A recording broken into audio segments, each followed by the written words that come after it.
जी आपका एक और नए वीडियो में। और आज हम देखने वाले हैं आपके चैप्टर 1 का, जिसका नाम है वास्तविक संख्या। उसका हम लोग प्रश्नावली वो 1.2 देखने वाले हैं। तो क्या करिए आप लोग, जो मैथ का एनसीईआरटी है तो मैथ का एनसीईआरटी बुक आप लोग ले लीजिए, कॉपी कलम ले लीजिए और चलते हैं हम प्रश्नावली की ओर। तो पहला क्वेश्चन आपका कह रहा है निम्नलिखित संख्याओं को अभाज्य गुणनखंडों के गुणनफल के रूप में व्यक्त कीजिए। तो हमको ये संख्या दिया हुआ है, जैसे 140, 156, 3825 और संख्या दी हुई है। इसको हमको क्या करना है, इन संख्याओं को अभाज्य गुणनखंड के गुणनफल के रूप में व्यक्त कर देना। पहला क्वेश्चन आपका क्या दिया है, 140। तो इसका हमको क्या करना है, अभाज्य गुणनखंड निकालना है। तो आप लोग बचपन में पढ़ा होगा कि अभाज्य गुणनखंड निकालना, नहीं पढ़े तो हम सिखाएंगे। तो देखिए 140 को क्या करना है, हमको अभाज्य गुणनखंड निकालना है। तो देखिए किसी भी संख्या का अभाज्य गुणनखंड निकालते हैं, उसको सबसे छोटी संख्या से हम लोग डिवाइड करते हैं। तो सबसे छोटी संख्या क्या होगी, 2 से करेंगे, 2 से नहीं कटेगा, 3 से नहीं कटेगा, 4 से नहीं कटेगा, तो 5 से ही आगे बढ़ते जाएंगे। तो देखिए 140 को 2 से कटाएंगे, 2 से नहीं कटेगा, 3 से नहीं कटेगा, 4 से 2 से करेंगे तो 2 कितना होगा 70, फिर 2 से कटाएंगे कितना होगा 35। अब ये 2 से कटेगा, 2 से नहीं कटेगा, 3 से नहीं कटेगा, अब ये 5 से कटेगा, तो 5 से कटेगा तो कितना होगा, 5 से कटाएंगे 35 को, तो यहाँ पे कितना आएगा 7। अब बताइए 7 किसी से कटेगा, 7 साथी से कटेगा, तो यहाँ 7 से कटा देंगे, यहाँ कितना होगा 1। नीचे आपका क्या आ गया 1 आ गया। अब लिखेंगे 140 का अभाज्य गुणनखंड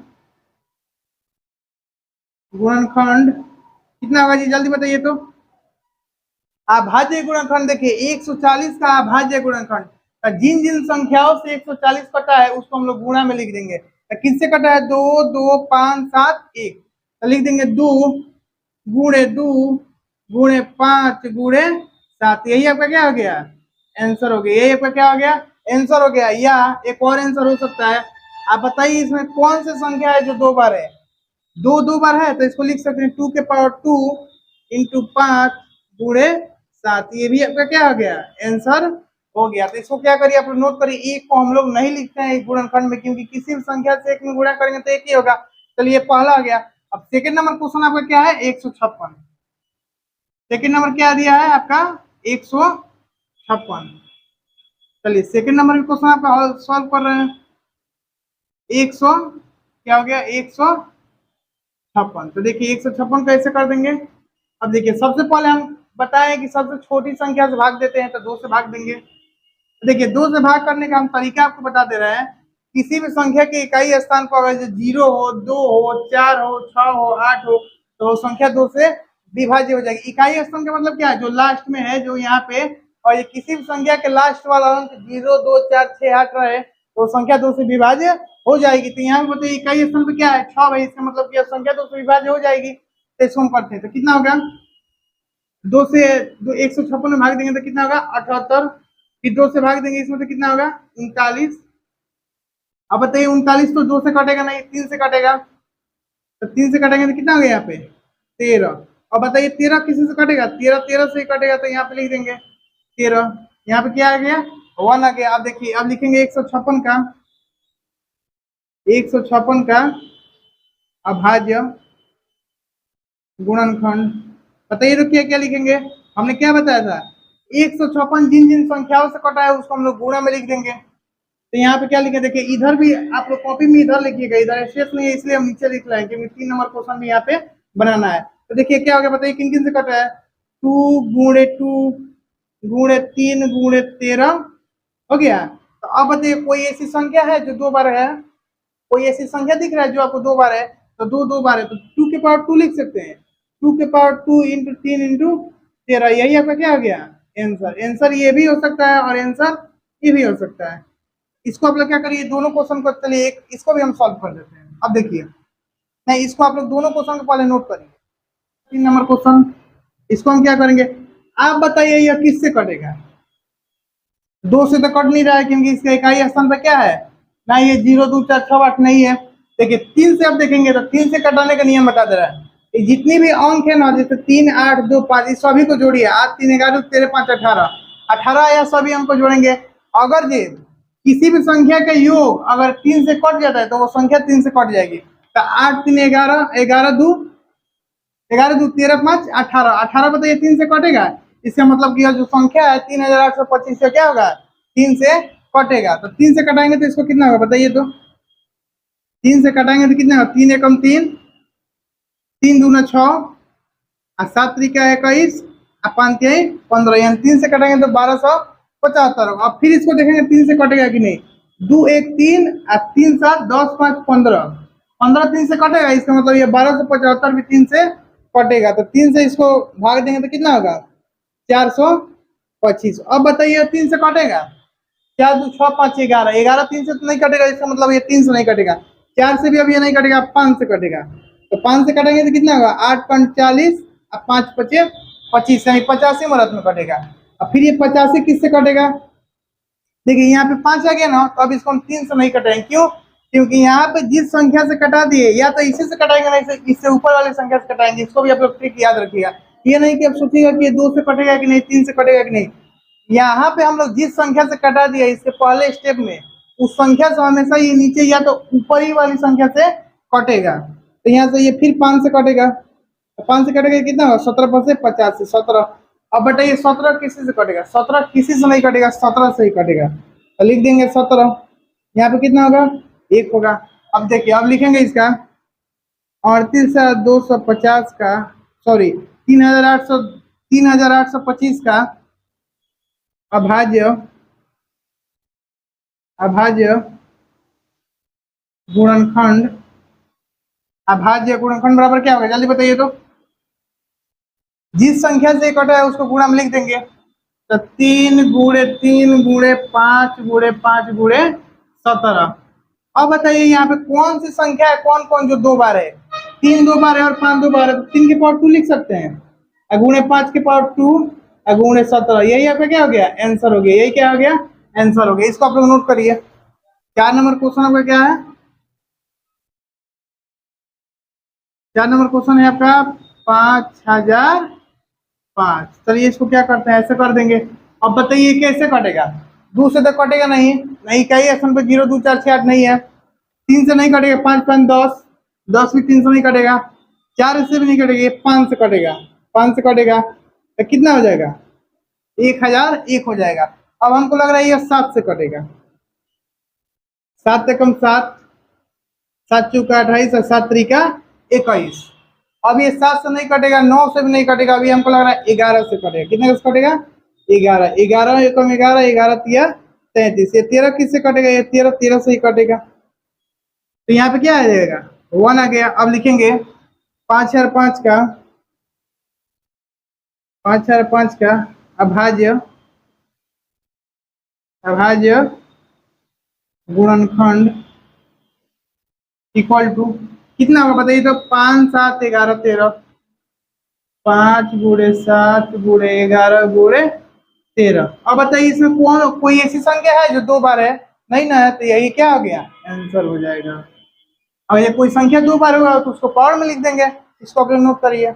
से कटेगा, कितने से कटेगा, 17 से इसको कटाते हैं। तो 17 17 चौका 68, 68 हो गया। तो 68 में 68 हो गया तो कितना है, 68 में से 74 घटाएंगे तो 6, तो 62 हो गया। 17 तिया 51, 11 हो गया। 17 9 100, 17 7 119, आपको कितना हो गया, 437 आ गया, 437। अब ये देखिए अब ये किससे कटेगा। देखिए एक कॉन्सेप्ट हमने पहले क्वेश्चन में बताया था, यहाँ पे क्या है, 17 से हम कटा दिए ना, तो ये 437 है ना, तो ये उससे कटेगा, या तो ये 17 से कटेगा, नहीं तो 17 से ऊपर वाले आने वाली संख्या से कटेगा। ये जो 437 है, हमने इसके पहले किससे कटाया, 17 से कटाया ना, तो अभी इसके नीचे जो भी संख्या आएगी वो क्या हो गई, या तो ये 17 से कटेगी या नहीं तो 17 से ऊपर वाली संख्या से कटेगी। तो 17 से इसमें भाग दीजिए तो नहीं कटेगा। 17 दूना 34, 34 97 हो गया। 97 तो 17 से नहीं कटेगा। अब इसको क्या करें, हम 19 से भाग दे रहे हैं। 19 दूना 38, 19 तिहाई 57, यानी 19 से 23 मिनट में कट गया।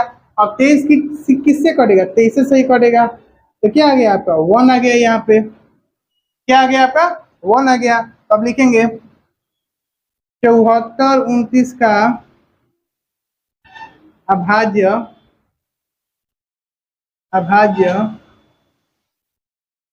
गुणन खंड बराबर क्या हो गया 17 गुणे 19 गुणे 23। अब बताइए इसमें कोई ऐसी संख्या है जो दो बार नहीं है, तो यही आपका क्या हो गया आंसर हो गया। इसको आप लोग क्या करिए नोट करिए। तो चलिए सेकंड नंबर क्वेश्चन आपका क्या कह रहा है, पूर्णांकों के निम्नलिखित युग्मों के एचसीएफ और एलसीएम ज्ञात करें। यानी कि जो निम्नलिखित युग्म का मतलब क्या होता है जोड़ा, तो ये जो भी संख्या है 26 91 510 92 336 54 ये क्या है ये युग्म, मतलब इसको क्या बोलेंगे जोड़ा है ना, ये जोड़ा ये जोड़ा ये जोड़ा। तो निम्नलिखित युग्मों के एचसीएफ और एलसीएम ज्ञात करें, यानी ये जो भी संख्या दिया हुआ है 1 2 3 इसका क्या करना है हमको एलसीएम और एचसीएफ निकालना है। उसके बाद से देखिए तथा इसकी जांच कीजिए कि दो संख्याओं का गुणनफल एचसीएफ इंटू एलसीएम होता है। तो चलिए सबसे पहले हम क्या करेंगे इस संख्या का हम क्या करेंगे एलसीएम और एचसीएफ निकालेंगे। चलिए पहला क्वेश्चन हम बना रहे हैं आपका 26 और क्या है 26 और 91। तो क्या करेंगे सबसे पहले हम क्या करेंगे इसका अभाज्य गुणनखंड निकालेंगे। जब अभाज्य गुणनखंड निकालेंगे तभी इसका क्या निकलेगा एचसीएफ और एलसीएम निकलेगा। देखिए हम बता रहे हैं कैसे निकालना है। चलिए इसका निकालेंगे तो क्या होगा बाबू 2 से कटाएंगे 13 और 13 से कटाएंगे 1 हो गया। अब 91 का 91 बताइए किससे कटेगा, हमको नहीं लग रहा है कि 2 से कटेगा 3 से 13 से ही कटेगा 13 सत्ते 91 7 1। अब देखिए आप लोग क्या करिएगा इसका अभाज्य गुणनखंड लिख दीजिएगा 26 बराबर क्या होगा 2 गुणे 13। अब देखिए आप 91 बराबर क्या होगा 13 गुणे 7 ये हो गया। अब ये तो हमने निकालिए इसका अभाज्य गुणनखंड। अब देखिए एलसीएम एचसीएफ किस तरह इसका निकाला जाता है। अब यहाँ पे लिख दिए एलसीएम बराबर नहीं पहले एचसीएफ लिखिए एचसीएफ बराबर और एलसीएम बराबर हो गया।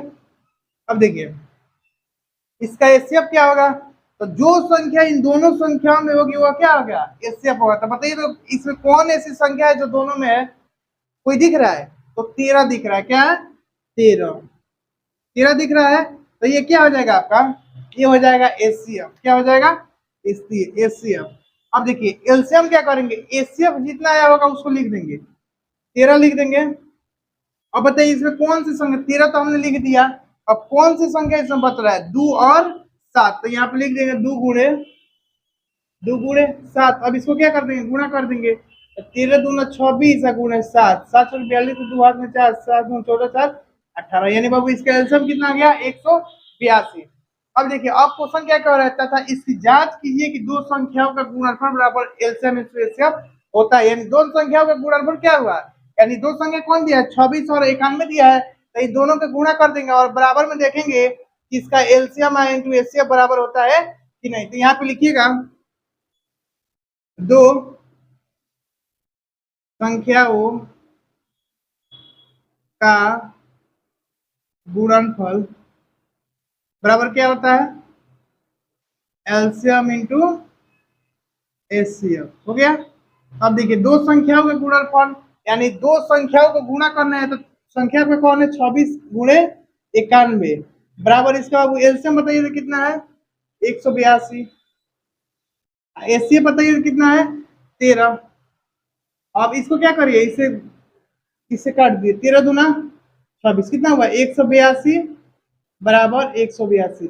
आप बताइए दो संख्याओं का गुणनफल के बराबर एलसीएम इंटू एचसीएफ इसका है कि नहीं 182 बराबर 182। तो क्या करेंगे लिख देंगे बस यही आपका क्या हो गया यहाँ पे लिख देंगे प्रमाणित, क्या लिख देंगे प्रमाणित यानी क्या होगा प्रूफ। यही आपका क्या हो गया आंसर हो गया। ऐसे ही क्या करना है इसको भी ऐसे ही बनाना है इसको भी ऐसे ही बनाए, एग्जाम में है तो आप लोग ऐसे ही बनाएंगे इसको नोट करिए। सेकंड नंबर क्वेश्चन आता है 510 और 92। तो इसको भी क्या करेंगे वैसे ही अभाज्य गुणनखंड जो ऐसे क्या करेंगे एलसीएम इससे पहले निकालेंगे। तो 2 से घटाएंगे तो कितना होगा 255। अभी 2 से तो नहीं कटेगा हमने बताया है, ये हमको लग रहा है 3 से कटेगा कितना होगा 8 3 का 24 85। फिर ये किससे कटेगा 3 से नहीं 4 से नहीं कटेगा 5 से कटेगा 5 से कितना होगा बाबू 17। अब 17 17 से ही ना कटेगा ये हो गया। आप लिख दीजिए 510 बराबर क्या होगा 2 गुणे 3 गुणे 5 गुणे 17। एक को नहीं लिखते क्योंकि एक लिखे या नहीं लिखे उससे कोई मतलब नहीं है। अब देखिए 92 का हम लोग ऐसे निकालेंगे 92 क्या होगा बताइए तो 2 से कटेंगे कितना होगा 46 2 से कितना होगा 23 यानी कितना हो गया 23। अब चलिए अब हम लोग क्या करते हैं अब 92 बराबर क्या हो गया 2 × 2 = 23 हो गया। अब हमको क्या करना है, इसका एलसीएम इसी मेथड द्वारा निकालेंगे, एलसीएम और एचसीएफ। सबसे पहले एचसीएफ लिखते हैं, एचसीएफ और एलसीएम। तो अब बताइए एचसीएफ बराबर क्या होगा। इस दोनों में देखिए कि कौन सी ऐसी संख्या है जो दोनों में है। तो ये दो दोनों में है। और बताइए इसमें से और कोई संख्या है जो दोनों में है, नहीं है। तो इसका क्या होगा, एचसीएफ कितना होगा, 2। देखिए एचसीएफ वही होता है जो दोनों में संख्या हो। तो ये क्या है, दो दोनों में है तो उसको 1 2 लिखेंगे, दो दो है ना तो उसको 1 2 लिखेंगे। अब देखिए अब एलसीएम कैसे निकालेंगे, एचसीएफ लिख देंगे, एचसीएफ जितना आएगा गुणा, अब बाकी जितना संख्या उसको गुणा में लिख देंगे। तो फिर 2 × 23 × 3 × 5 × 17। अब इसको गुणा करिए, 2 2 5 5 15 15 दूना 30 30 दूना 60 60 × 23 × 17। ये हो गया आपका। इसको हम लोग गुणा नहीं कर रहे, हम बता रहे ट्रिक बता रहे हैं। अब देखिए अब हम क्या करना है, प्रूफ करना है, दो संख्याओं का गुणनफल बराबर क्या, एलसीएम इंटू एचसीएफ। देखिए ज्यादा बड़ा होगा तो इसको गुणा मत करिए, क्योंकि आपको क्या करना है, प्रूफ करना है, गुणा मत करिएगा, वैसे ही छोड़ दीजिएगा। अब दो संख्या में गुणा पर, दो संख्या क्या है, 510 और 92। तो लिखेंगे 510 × 92 बराबर क्या है, एचसीएफ बताइए कितना है, 2। एलसीएम कितना है, 60 × 23 × 17, 60 × 23 × 17। अब इसको भाग दीजिए,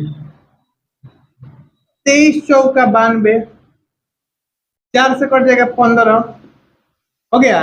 और 2 से इसको काट दीजिए, 200 कितना होगा, 255 कितना होगा, 255। अब 3 से इसको काटिए 85, या 3 से इसको काटिए 5, इसको काटिए 17। आप बताइए 17 बराबर 17 हो गया, तो 17 काट देंगे, 1 बराबर 1, दोनों बराबर हो गया, तो लिख देंगे प्रमाणित। क्या लिख देंगे, प्रमाणित। देखिए एलसीएम ज्यादा बड़ा होगा, और जी यहाँ पे एलसीएम हमको निकालना है, एलसीएम पूछेगा कि इसका एलसीएम क्या होगा, तो एलसीएम निकाल देंगे। और जब प्रूफ करने को बोलेगा तो उतना दिमाग काहे लगाएंगे, हमको काटना ही है, बराबर आ गया आपका प्रमाणित। इसको नोट करिए।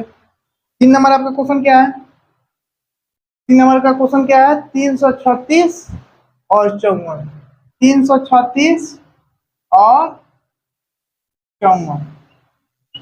तो देखिए क्या करेंगे, 336 का भाज्य गुणनफल निकालेंगे पहले। बताइए क्या होगा, 2 से कटाएंगे 168, 2 से कटाएंगे 84, 2 से कटाएंगे 42, 2 से कटाएंगे कितना होगा 21, 3 से कटाएंगे कितना हो गया 7, 7 से कटाएंगे कितना हो गया 1। तो लिखेंगे 336 बराबर क्या होगा बाबू, 4 को 2, 1 2 3 4, 3 × 7। अब चलिए इसका भाज्य गुणनफल निकालते हैं, 54 का। 2 से कटाएंगे 27, 3 से कटाएंगे 9, 3 से कटाएंगे 3, इसका कितना हुआ 2 × 3 × 3 × 3, यहाँ पे क्या लिख 54। अब देखिए अब आप बताइए हमसे कि इसका एचसीएफ कैसे निकालेंगे, जल्दी बताइए। तो एचसीएफ और एलसीएम कैसे निकालेंगे, देखिए एचसीएफ निकालने के लिए पहले देखेंगे इन दोनों में कौन ऐसी संख्या है जो दोनों में है। तो बताइए ये दो, ये इसमें भी है और 2 इसमें भी है। अब देखिए 3, 1 3 इसमें भी है तो 1 3 इसमें भी, ये भी कॉमन हो जाएगा आपका। अब बताइए कोई ऐसी संख्या है जो ये दोनों में मैच कर रही हो, 3, तो 3 अभी इसमें नहीं है, 3 ये भी 3 इसमें नहीं है, 7 7 इसमें नहीं है, 2 तो बाकी इसमें भैया नहीं है। तो कौन कौन मैच किया बाबू, 2 और 3 मैच किया। तो लिखेंगे 2 × 3 लिख देंगे, 2 × 3 बराबर कितना आ जाएगा 6, यानी एचसीएफ होगा कितना आ गया 6। अब एलसीएम देखिए, एलसीएम हमने बताया था कि एचसीएफ जितना आएगा उसको लिख देंगे, गुणा कर देंगे, ठीक। और उसके बाद से जितनी भी संख्या बची है उसको लिख देंगे। तो कौन बचा, 1 2 3 को 2, 1 2 3 को 2, फिर 7 बचा, फिर 3 × 3। अब इसको गुणा करिए, 3 3 का 9 दूना 18 दूना 36 दूना 72, 72 × 42। इसको क्या करिए, आपको प्रूफ करना है, इसको वैसे ही छोड़ दीजिए, आपकी मर्जी, गुणा भी कर सकते हैं, इसको छोड़ दीजिए। अब लिखेंगे दो संख्याओं का गुणनफल, दो संख्याओं का गुणनफल बराबर एलसीएम इंटू एचसीएफ। चलिए अब दो संख्याओं का गुणनफल क्या होगा, 336 × 54 बराबर आपका एचसीएफ कितना है, तो एलसीएम बताइए कितना आया, 72 गुणे 42। अब देखिए, अब इसको कटा दीजिए, 6 से कटेगा कितना मरत में, 3 से कटाइए 2 मरत में, 3 से कटाइएगा कितना होगा, 3 एकम 3 18। इसको 2 से 9 काट दीजिए, 9 दूना 18, इसको काट दीजिए 8। ठीक, 8 हो गया ना। अब इससे काटिएगा ना तो ये 42 मरत में कटेगा। अब 42 से 42 काट दीजिए, यानी 1 बराबर 1 आ गया, यानी यहाँ पे क्या होगा, प्रूफ हो गया, यानी 2 प्रमाणित। इसको लिखिए प्रमाणित, प्रमाणित, इसको क्या लिख दीजिए, क्या प्रूफ लिख दीजिए, प्रूफ। यहाँ पे प्रूफ हो गया कि इन दोनों संख्याओं को आज हम गुणा कर रहे हैं, तो इन दोनों संख्याओं का एचसीएफ और एलसीएम के गुणनफल के बराबर आ रहा है, यही हमको क्या करना है, प्रूफ कर देना है। तो इसको नोट करिए। 3 नंबर क्वेश्चन आपका क्या कह रहा है, 3 नंबर क्यों चलते हैं, अभाज्य गुणनखंड विधि द्वारा निम्नलिखित पूर्णांकों के एचसीएफ और एलसीएम ज्ञात करें। यानी अभी हमने जो एलसीएम और एचसीएफ निकाला वो किस विधि से निकाला, अभाज्य गुणनखंड विधि से निकाला। वैसे ही क्या करना है, इन संख्याओं का एलसीएम और एचसीएम उसी विधि द्वारा निकालना है। तो चलिए इसको क्या करते हैं, हम लोग निकालते हैं। पहला क्वेश्चन आपका 12, 15 और 21। तो पहला नंबर क्वेश्चन बना रहा है, क्या करिएगा, 12 लिख दीजिएगा, 15 और 21। ठीक, अब देखिए इसका अभाज्य गुणनखंड आप लोग निकालिएगा। तो 2 से कटाएंगे तो 6, 2 से कटाएंगे तो 3, फिर 3 से कटाएंगे तो 1 हो गया। अब इसका लिख दीजिएगा 12 बराबर क्या होगा, इसका अभाज्य गुणनखंड 2 गुणे 2 गुणे 3 हो गया। अब देखिए 15 का निकालिएगा, तो 2 से तो कटेगा नहीं, 3 से कटाएंगे, 3 से कटेगा 5, अब 5 से कटाएंगे तो 1 हो गया। अब 15 बराबर लिख दीजिएगा यहाँ पे 3 गुणे 5। अब देखिए 21 का आप निकालते हैं, 3 से 2 से नहीं कटेगा, 3 से कटेगा, 3 से कट जाएगा, 7 हो जाएगा, 7 से कटाएंगे तो कितना हो जाएगा, 1 हो जाएगा। अब 21 बराबर लिखेंगे 3 गुणे 7। अब देखिए, अब यहाँ पे मेन पॉइंट आपको यहीं पे समझना है। अब यहाँ पे लिखेंगे एचसीएफ और एलसीएम, यानी एचसीएफ इसका क्या होगा, एलसीएम क्या होगा, यहीं पे इसको आंसर लिखेंगे। अब आप बताइए, अब एचसीएफ में हमने बताया था कि जो संख्या इस तीनों में होगी उसको हम लोग कॉमन करेंगे, उसको हम लोग लेंगे। तो कौन सी ऐसी संख्या है जो तीनों में है, एक में नहीं। पिछले 2 में क्यों लिए थे कि उसमें 2 ही संख्या थी, इसमें 3 संख्या है, तो अब तीनों में देखेंगे। तो यहाँ पे तो ये 2 इसमें है, 2 इसमें है, लेकिन इसमें दोनों में नहीं है, फिर 2 इसमें है, फिर 2 इसमें नहीं है, और 3 इसमें है, और 3 इसमें, और 3 इसमें है, यानी क्या 3 ये तीनों में है। तो इसको क्या कर लेंगे, इसको आप लोग ऐसे घेर दीजिएगा, और कोई मैच कर रहा है नहीं, तो इसका एचसीएफ क्या हो जाएगा 3, इसका एचसीएफ होगा क्या हो जाएगा 3। अब रहा एलसीएम का बात, तो एलसीएम का बात हमने बताया है कि जितना एचसीएफ आएगा उसको लिख दीजिएगा इनटू, जितना भी बाकी संख्या बचेगा उसको गुणा कर दीजिएगा। तो 2 गुणे 2 गुणे 5 गुणे 7, 2 गुणे 2 गुणे 5 गुणे 7। अब गुणा करिए तो 5 गुना 10 गुना 20, 60, 420, यानी आपका एचसीएफ कितना आ गया, 3 आ गया, और एलसीएम 420। इसको नोट करिए। और देखिए हम सॉल्व कराने को सभी क्वेश्चन सॉल्व कराएंगे, लेकिन ये 2 क्वेश्चन है, आप क्या करिए, वीडियो यहाँ पे रोक दीजिए और 2 क्वेश्चन आप अपने मन से बनाइए और आंसर में बुक में मिलाइए, क्या बुक में आंसर दिया है, इसको नोट करिए आप लोग। सेकेंड नंबर आपका क्वेश्चन क्या है, 17, 23 और 29। आपको कॉपी में ऐसे ही बनाना है। अब बताइए 17 किससे कटेगा, 17 किसी से नहीं कटेगा, यानी 17 ये खुद से कटेगा। ये क्या है, अभाज्य संख्या है, तो 17 से कटा देंगे तो यहाँ पे कितना होगा 1। बताइए 23 किसी से कटेगा, नहीं कटेगा, 23 से ही कटेगा, तो यहाँ पे 1 लिख देंगे। 29 किसी से कटेगा, नहीं कटेगा, तो इसको भी क्या कर लेंगे 1 लिख देंगे। अब लिखिए, अब 17 का गुणनखंड क्या होगा बताइए, तो 17 गुणे 1। 23 का बताइए तो 23 गुणे 1। 29 का बताइए तो 29 गुणे 1। अब बताइए, देखिए एक हमको ट्रिक बता रहे हैं, कॉपी में लिख लीजिएगा। अभाज्य संख्याओं का एचसीएफ क्या होता है, किसी भी अभाज्य संख्या, ये क्या है अभाज्य संख्या किसे बोलते हैं, वैसी संख्या जो 1 से कटे और स्वयं से कटे, किसी से नहीं कटे। तो ये 17, 23, 29 बताइए किससे कटेगा, या तो ये खुद से कटेगा और नहीं तो ये 1 से कटेगा, तो इसको क्या बोलते हैं अभाज्य संख्या। अब देखिए एग्जाम में अगर इस प्रकार का क्वेश्चन ऑब्जेक्टिव में आ जाए, अगर जो आपको वो संख्या अभाज्य संख्या लिखे तो उसका एचसीएफ हमेशा क्या होता है, अभाज्य संख्या का एचसीएफ 1 होता है, और पूछे अभाज्य संख्या का एलसीएम, तो तीनों को आपस में गुणा कर दीजिएगा तो वही क्या आ जाएगा आपका एलसीएम आ जाएगा। चलिए प्रूफ करते हैं। तो आप बताइए तीनों में कौन कॉमन दिख रहा है, एक कॉमन दिख रहा है, तो जो कॉमन दिखता है जो तीनों में रहता है उसको हम क्या मानते हैं एचसीएफ ले लेते हैं। तो आपका एचसीएफ बराबर क्या हो जाएगा इसके बराबर हो जाएगा 1 एलसीएम। अब है एलसीएम की बात, तो हमने आपको बताया था कि एलसीएम जितना आएगा उतना लिख दीजिएगा। अब बाकी जितने भी संख्या यहाँ पे बचे होंगे उसको गुणा कर दीजिए। क्या बता है, 17 बचा है, इसमें 23 बचा है, इसमें 29 बचा है, तो 17 गुणे 23 गुणे 29। अब देखिए एक लिखे या ना लिखे इसमें कोई फर्क पड़ नहीं पड़ा, लेकिन हम आपको बता दिए। अब इस तीनों में गुणा कर दीजिए। 17 में 23 से करिएगा, 17 की 51 के, एक हाथ में 5, 17 में 24 5, 39 गुणे 29। अब क्या करिए, 391 में 29 से गुणा करिए तो 1300 कितना आया, 11,399 आपका क्या हो गया, आंसर हो गया। इसको आप लोग क्या करिए, इसको नोट करिए और अगला क्वेश्चन फिर आप लोग अपने मन से बनाएंगे। चलिए 3 नंबर क्वेश्चन की ओर चलते हैं। अब 3 नंबर आपका क्वेश्चन क्या है, 8, 9 और 25 का क्या करना है हमको, अभाज्य गुणनखंड विधि द्वारा क्या करना है, एलसीएम एचसीएफ निकालना है। चलिए देखिए मैथ क्या होगा, अभी हमने आपको पढ़ाएंगे, आप क्या करिएगा, पढ़ लीजिएगा, अभी समझ में नहीं आएगा 2 दिन छोड़ दीजिएगा, नहीं आएगा। मैथ का मतलब ये हुआ कि उसको आप क्या करिए, प्रॉपर रिवीजन करिए। क्या हुआ, जैसे मान लीजिए अभी एक चैप्टर पढ़ रहे हैं, 5 दिन बाद या 3 दिन बाद सेकंड चैप्टर पढ़िएगा, तो क्या करिए, सेकंड चैप्टर पढ़ लिए, फिर क्या करिए, आपको संडे को एक दिन टाइम मिलेगा, बैठिए एक चैप्टर पूरा कंप्लीट करिए, रिवाइज करिए। फिर एक हफ्ता बाद क्या करिए, सेकंड चैप्टर रिवाइज करिए, थर्ड चल रहा है, फोर्थ चल रहा है, पीछे से रिवाइज करते रहिए। देखिए मैथ का एक रूल होता है कि जब तक आप प्रैक्टिस करिएगा, जब तक आप प्रैक्टिस करिएगा तभी आपको मैथ आएगा, नहीं तो नहीं आएगा। आपको लगेगा कि हम बना लेंगे, लेकिन आप जब कॉपी कलम लेकर बैठिएगा ना तो आपसे नहीं बनेगा। ये क्या है, ये मेरा शोध है, ये हमने खुद देख लिया। बहुत सारे लड़के हमसे बोले कि सर हमको पता है कि ये क्वेश्चन बन जाएगा, लेकिन हम जब बनाने बैठते हैं तो नहीं बनता है। क्यों, क्योंकि उसका कारण ये है प्रैक्टिस। आपका प्रैक्टिस क्या हो गया, आपका प्रैक्टिस छूट गया है। तो क्या करिए, मैथ तभी आता है या मैथ तभी बनता है जब आप उसको क्या करिएगा, उसको कंटिन्यूसली प्रैक्टिस करते रहिएगा। और देखिए, और कोई ऊपर से सीख कर नहीं आता है, आप लोग ये पता है, कोई इंसान ऊपर से सीख कर नहीं आता है, नहीं तो सभी लोग क्या होते हैं, बराबर होते हैं।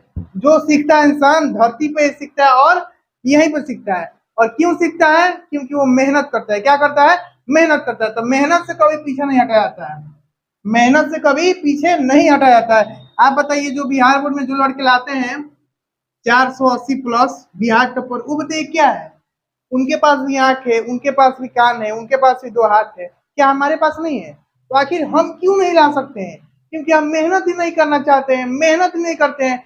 बस क्या करते हैं, एक्सक्यूज ढूंढ लेंगे, बहाना ढूंढ लेंगे, हमको काम है, मेरे पास ये नहीं है, मेरे पास वो नहीं है, बस यही बहाना खोज लेंगे। मेरे पास पढ़ने का पैसा नहीं है, कोचिंग जाने का पैसा नहीं है, तो हमको दिन भर बिजी रहते हैं काम। देखिए ये सब क्या है, बहाना है। क्या है, एग्जाम तो आपको कैसे भी देना है, एग्जाम तो आप कैसे भी दीजिएगा। ठीक है, ये सब बहाना नहीं चलेगा। आपको क्या करना है बाबू, मेहनत करना पड़ेगा। क्या करना पड़ेगा, मेहनत करना पड़ेगा। नंबर क्वेश्चन के चलते हैं। 3 नंबर क्वेश्चन आपका है 8, 9 और 25। 8, 9 और 25, सॉरी 3 नंबर यहाँ पे लिखिए 8।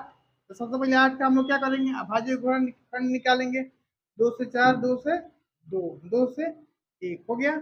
अब लिख दिए 8 बराबर क्या होगा, 2 गुणे 2 गुणे 2। अब 9 का निकाल दीजिए, 3 3 3 1, 9 का क्या होगा, 3 गुणे 3। अब देखिए 25 का निकालिए, 5 से यहाँ पे कितना होगा, 5 5 से 1। अब चलिए 25 का लिखिए, 5 गुणे 5। अब हमको क्या करना है, इसका एचसीएफ निकालना है और एलसीएम निकालना है। तो अब बताइए, एचसीएफ के लिए तो हमने बताया था इसमें कौन सी ऐसी संख्या है जो दोनों मैच कर रही है, तो कोई मैच नहीं कर रहा है, इसमें बस खाली 2 है, इसमें खाली 3 है, बस 5 है। तो देखिए अगर उस टाइम कोई भी ऐसी संख्या नहीं हो तो इन दोनों संख्याओं में, तीनों संख्याओं मैच करे, तो उसका एचसीएफ हमेशा क्या लिख देंगे, 1 लिख देंगे। क्यों, अच्छा एक बात बताइए, हम गुणा में 1 लिख दे तीनों में तो कोई फर्क पड़ेगा, नहीं ना पड़ेगा। तो क्या ये एक तीनों मैच नहीं कर रहा है, क्या होगा, इससे आपका हो जाएगा 1। अब आया आपका एलसीएम का बात। अब क्या आया आपका एलसीएम, क्या करेंगे, तो इससे मैच नहीं कर रहा है तो क्या करेंगे, सभी को गुणा कर देंगे। तो 2 गुणे 2 गुणे 2 गुणे 3 गुणे 3 गुणे 5, तो कितना होगा, 3 3 का 9 गुना 18 गुना 36 गुना 72, 72 पर कितना होगा, 360। 360, यही आपका क्या हो गया बाबू, आंसर हो गया। इसको आप लोग नोट करिए। चलिए अब हम 4 नंबर क्वेश्चन की ओर चलते हैं। 4 नंबर क्वेश्चन पे क्या है, एचसीएफ 306 और 657 का एचसीएफ कितना है आपका 9 है। अब पूछ रहा है कि एलसीएम 306 और 657 का ज्ञात करना है। यानी कि देखिए बाबू यहाँ पे आपको संख्या दे दिया है, संख्या क्या दिया है 306 और 657 का आपका एचसीएफ कितना दिया है 9 दिया है, तो उसी संख्या का एलसीएम पूछ रहा है। तो बाबू हमने आपका जो पहला क्वेश्चन था उसमें हम लोग क्या किए थे, हमने दो संख्याओं का गुणनफल, एक फॉर्मूला होता है इसको लिख लीजिएगा, संख्याओं दो संख्याओं का गुणनफल बराबर क्या होता है एलसीएम इंटू एचसीएफ। क्या होता है एलसीएम इंटू एचसीएफ। देखिए इसको हम समझा दे रहे हैं। जैसे हम आपसे पूछे कि 2 और 4 क्या है, एक संख्या है, इसका एलसीएम बताइए, तो आपका एक साल इसका एलसीएम क्या होगा, इसका एलसीएम 4 होगा। और एचसीएफ पूछेंगे तो इसका एचसीएफ 2 और 4 का क्या होगा 2 होगा।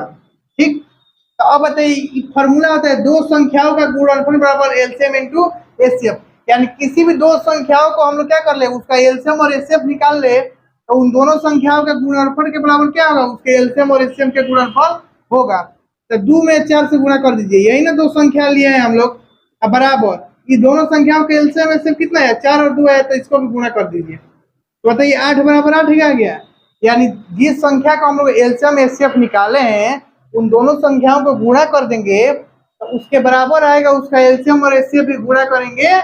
तो अब देखिए यहाँ पे क्या होगा, यहाँ पे फॉर्मूला होता है दो संख्याओं का गुणनफल। तो संख्या तो हमको पता है कि 306 और 57 है, तो गुणनफल का मतलब क्या हुआ, दोनों में गुणा कर दीजिए। तो 306 और 657 में क्या करिए आप लोग गुणा कर दीजिए बराबर। अब बताइए आपका एचसीएफ कितना दिया हुआ है, एलसीएम नहीं दिया हुआ है तो इसको एलसीएम लिख दीजिए। एचसीएफ बताइए कितना दिया हुआ है 9। अब भाग दे दीजिए इसको, 9 से इसको कटा दीजिए, 3 से कटाइए ना इसको, 3 से 3 कटेगा, ये कितना कटेगा 102। फिर 3 से इसको कटाइए 34। अब एलसीएम बराबर गुणा कर दीजिए 657 गुणे 34 गुणा करिए, सबका एलसीएम कितना है 12,338। ये क्या हो गया, ये आपका क्या हो गया आंसर हो गया। देखिए ये क्वेश्चन क्या है बहुत ही आसान है। देखिए अब हम लोग 5 नंबर क्वेश्चन की ओर चलते हैं।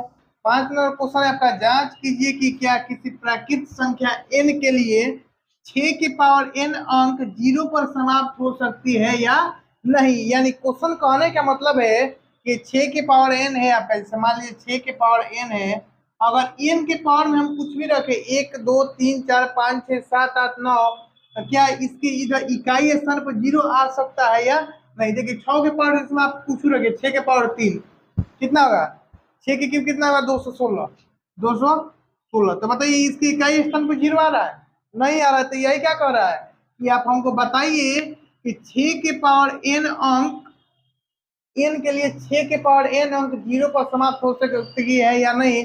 यानी कि n को हम अगर कोई भी संख्या रखे तो क्या उसके इकाई स्थान पर 0 आएगा कि नहीं। तो हमने लिख दिया है यदि कोई संख्या 0 पर आना चाहती है तो उसका अभाज्य गुणनखंड में कम से कम एक बार 2 गुणे 5 आना चाहिए। यानी कि देखिए, यानी कि वो संख्या क्या हो, उस संख्या में 2 गुणे 5 का क्या हो गुणनखंड हो। जैसे मान लीजिए हम 30 हो गया, 30 का भाज्य गुणनखंड निकालिएगा तो कितना होगा 2 गुणे 3 गुणे 5 हो गया। अब 30 के पावर आप कुछ भी रखिए, 30 के पावर 2 रखिए 3 रखिए 4 लिखिए, उसके इकाई स्थान पर हमेशा 0 आएगा। तो 0 कैसे आ गया, क्यों, क्योंकि अगर वो संख्या में 0 होगा, अगर उस संख्या में 0 होगा तो उसके पावर में कितना भी हम संख्या रखेंगे उसके इकाई स्थान क्या आ जाएगा 0 आ जाएगा। और 0 उस संख्या में कब रहेगा, जब उस संख्या में 2 और 5 रहेगा। जैसे मान लीजिए 20 में 0 आ गया तो कैसे आ गया, जब तक कि इस संख्या में हम लोग 2 गुणे 5 गुणे 2 नहीं रहेगा, यानी वो 10 के गुणज में नहीं आएगा, तब तक उसके संख्या में क्या आएगा 0 नहीं आएगा। तो आप बताइए हमको कि ये जो 6 है, क्या 6 के अभाज्य गुणनखंड में 5 आ रहा है, 2 तो आ जा रहा है 5 आ रहा है। तो इसके पावर में आप कितना भी रखे 1 2 3 4 5 6 7 8 उसके इकाई स्थान पे 0 नहीं आएगा। तो हम लिख देंगे 6 का अभाज्य गुणनखंड करने पर यह 2 गुणे 5 के रूप का नहीं है, अर्थात यह कभी 0 पर समाप्त नहीं हो सकती है। यही आपका क्या हो जाएगा आंसर हो जाएगा। ये क्वेश्चन क्या है, ये क्वेश्चन आपको माइंड से समझने वाला है, इसको आप लोग नोट करिए। 6 नंबर है आपका, व्याख्या कीजिए कि 7 × 11 × 13 + 13 और 7 × 6 × 5 × 3 × 2 × 1 + 5 भाज्य संख्या क्यों है। यानी हमको प्रूफ करना है कि ये जो दिया हुआ है और ये जो दिया हुआ है वो भाज्य संख्या क्यों है। तो सबसे पहले आप हमसे एक बात बताइए, यह भी तो एक संख्या है और ये भी तो एक संख्या है। मान लीजिए हमने लिख दिया 2 × 5 + 3, 5 × 10 = 13। तो आप बताइए क्या हम 13 को ऐसा लिख सकते हैं। अब ये 13 का जवाब हम दे दें कि ऐसा लिख कर दे दें तो आप क्या समझिएगा, ये क्या है, 13 है। तो वैसे ये क्या किया है, यहाँ पे कोई संख्या है उसको तोड़ दिया और इसको भी क्या कर दिया, तोड़ दिया है, और पूछ रहा है कि बताइए कि ये भाज्य संख्या क्यों है। तो आप बताइए भाज्य संख्या क्या होता है। भाज्य संख्या क्या होता है, देखिए वैसी संख्या जो कम से कम 3 संख्या से कटे, कम से कम क्या 3 संख्या से कटे। आइए हम बताते हैं। जैसे में 4, भाज्य संख्या 4 से शुरू होती है, इसको याद रखिएगा।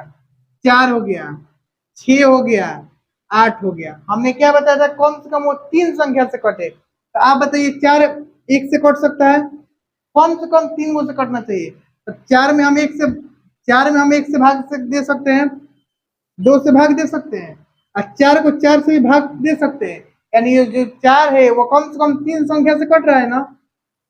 तो वैसी संख्या जो कम से कम 3 संख्या से कटे उसे हम लोग क्या कहते हैं, 3 से अधिक कट सकता है लेकिन कम से कम 3 संख्या से कटना चाहिए, उसे हम लोग क्या बोलते हैं, भाज्य संख्या बोलते हैं।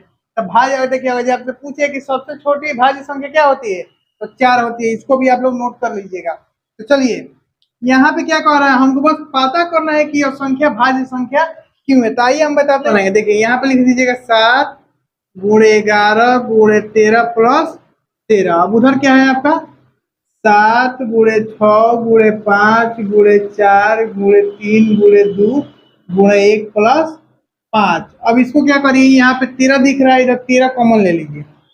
तो 7 × 11 + 13। देखिए यहाँ पे क्या है, ये माइंड, ये आपको माइंड यहाँ पे रहना चाहिए कि हमको क्या क्या करना है, क्योंकि यहाँ पे 13 दिख रहा है। अगर क्वेश्चन में आपको कहीं भी सेम सेम दिखेगा तो उसको कॉमन करिएगा। याद रहे क्वेश्चन ऐसा देगा कि आपसे बन जाए, वो कॉमन जरूर देगा एग्जाम में। अब देखिए यहाँ पे क्या करिएगा, 5 इधर भी है, 5 इधर भी है, 5 कॉमन करिए। तो 7 × 6 × 4 × 3 × 2 × 1 + 5 हो गया आपका। अब देखिए अब इसको गुणा करिए, 7 में 11 से गुणा करिएगा, 77 और 13, 77 13 कितना होगा बाबू, 90 हो गया। अब इधर देखिए 3 दूना 6, 36, देखिए 4 3 12 दूना 24, 24 में 42 से गुणा करिए, 4 दूना 8, 168, 2 दूना 4, 4 दूना 8, 8 10 9 1 10, 1008, 1008 हो गया। अब फिर तो 5 1008 गुणे 1008 में आप 5 जोड़िए कितना होगा, 1013। ये कितना हो गया आपका 1013। यानी एक बात बताइए, वह संख्या, ये संख्या क्या निकला, यानी इन दोनों संख्याओं को गुणा हम कर देंगे तो वो संख्या निकल जाएगा। तो क्या इसको ऐसा लिख सकते हैं, 13 × 45 × 2, ऐसा लिख सकते हैं। अब देखिए यहाँ पे इसको ऐसा लिख सकते हैं, 5 × 113 × 1 हम अपने मन से लिख सकते हैं, कोई फर्क पड़ेगा नहीं। तो आप बताइए वो संख्या जो भी होगी, जो भी वो संख्या होगी, क्या वो 13 से भी कटेगी, 45 से भी कटेगी और 2 से भी कटेगी। जैसे मैं एक एग्जांपल देखिए, मान लीजिए 6 है। अब हमको पता करना है कि 6 भाज्य संख्या है या नहीं। तो बताइए इसको क्या करेंगे हम, प्राइम किससे किससे कटेगा बताइए। तो 1 से कटेगा, 2 से कटेगा, 3 से कटेगा। यानी यार क्या हो गया, ये 3 संख्या से कम कट रहा है। तो आप बताइए ये जो संख्या है वो भी तो 3 संख्या से कट रहा है, वो 13 से भी कट जाएगा, 45 से भी कट जाएगा और 2 से भी कट जाएगा। देखिए किसी संख्या का भाज्य गुणनखंड का मतलब क्या हो गया, हमको पता करना है कि इसमें 4 का अभाज्य गुणनखंड पता करना है। तो 4 का अभाज्य गुणनखंड का मतलब पता करने का मतलब यह हो गया कि वो संख्या किन किन संख्याओं से कटेगी। तो ये जो संख्या है ये तो 3 के गुणनखंड है, यानी ये 3 संख्या से कट रही है और ये भी 3 संख्या से कट रही है। तो हम लिख सकते हैं अतः इन संख्याओं का गुणनखंड क्या है, 3 है। 3 है, इसलिए इसलिए यह संख्या क्या है, भाज्य है। क्या है, भाज्य है। इसको क्या करिए आप लोग, नोट करिए जल्दी। चलिए आप इस एक्सरसाइज का पे 1.2 का लास्ट क्वेश्चन है, 7 नंबर। क्या कह रहा है, किसी खेल के मैदान में चारों ओर एक वृत्ताकार पथ है। यानी आपके भी आसपास होगा, एक ग्राउंड होगा। तो क्या होगा, ग्राउंड आप देखें, ये ग्राउंड होता है और ग्राउंड के चारों तरफ क्या होता है, एक वृत्ताकार पथ होता है जिसमें आदमी रनिंग करता है। और रनिंग करते करते क्या होता है, वहां पे रास्ता बन जाता है एक पतला सा, उसी क्या बोलते हैं, वृत्ताकार पथ बोलते हैं। इस मैदान का एक चक्कर लगाने में यहाँ पे शून्य रहेगा। शून्य को यहाँ पे शून्य रहेगा, ठीक है, यहाँ पे लिख लीजिएगा। लगाने में शून्य को 18 मिनट लगते हैं, जबकि इस मैदान का एक चक्कर लगाने में रवि को 12 मिनट लगते हैं। यानी कि कोई ग्राउंड है और एक चक्कर शून्य इसको एक चक्कर ग्राउंड का लगा रही है, यानी दौड़ रही है, तो उसको 18 मिनट लग रहा है। और रवि जब दौड़ रहा है तो उसको कितना लग रहा है, 12 मिनट लग रहा है। मान लीजिए वे दोनों एक ही स्थान पर एक ही समय पर चलना प्रारंभ करके एक ही दिशा में चलते हैं, तो कितने समय बाद वो पुनः प्रारंभिक स्थान पर मिलेंगे। यानी कि जब सोनी उस ग्राउंड का चक्कर लगा रही है एक चक्कर, तो उसको कितना लग रहा है, 18 लग रहा है। और रवि कितना लग रहा है, 12 लग रहा है। तो यह कह रहा है कि अगर दोनों एक ही साथ एक ही दिशा में दौड़ना प्रारंभ करेंगे, तो पुनः वह कितने मिनट बाद या कितने समय बाद एक ही स्थान पर मिलेंगे। तो आप बताइए, आपको तो पता होगा कि जो 18 मिनट लग रहा है वो धीरे दौड़ रहा है, और ये 12 मिनट लग रहा है, इसका मतलब तेज दौड़ रहा है। तो इस टाइप का जब आपको क्वेश्चन होगा तो क्या निकलेगा, सीधा सीधा आप क्या निकाल लीजिएगा, एलसीएम उसका निकाल दीजिएगा। तो 18 12 का एलसीएम बताइए, तो 18 12 का एलसीएम निकालिए। 2 से 9, 6, 3 से कितना होगा, 3 2 कितना होगा, 2 गुणे 3 गुणे 3 गुणे 2, 3 दूना 6 18 दूना 36, यानी क्या हो गया, 36 मिनट। यानी कि 36 मिनट बाद सोनी और रवि दोनों एक ही स्थान पर आकर मिल जाएंगे। तो इसको आप लोग क्या करिए, नोट करिए। और कल के वीडियो में हम लोग पढ़ेंगे एक्सरसाइज 1.3, इसको आप लोग क्या करिए, नोट करिए। और जितना भी हमने पढ़ाया है उसको क्या करिए, एक रफ कॉपी में लेकर प्रैक्टिस करिएगा, तभी आपका आएगा। इसको आप लोग नोट करिए और मिलते हैं अगले वीडियो में।